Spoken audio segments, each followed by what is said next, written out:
ஹரே கிருஷ்ணா. அனைவருக்கும் வணக்கம். திரிவிக்ரம நாராயண பெருமாள் திருக்கோவில் சீர்காழி.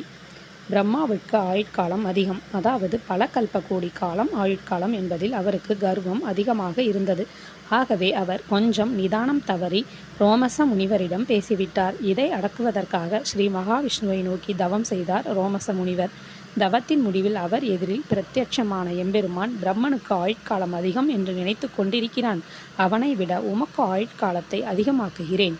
உமது உடம்பில் இருந்து ஒரு ரோமம் உதிரும்போது பிரம்மனின் ஆயுட்காலத்தில் 1 வருடம் குறையும் என்ற வரத்தை அளித்தார்.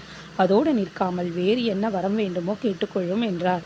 உடனே ரோமச முனிவர் பணிவோடு, எம்பெருமானே, அன்று நீ வாமனனாக வந்து 3 அடி மண்ணை யாசகம் பெற்ற பிறகு திரிவிக்ரமாக வளர்ந்து வானத்தையும் மண் உலகத்தையும் அளந்தாயே, அந்த காட்சியை எனக்கு காட்டியருள வேண்டும் என்று பிரார்த்தித்தார்.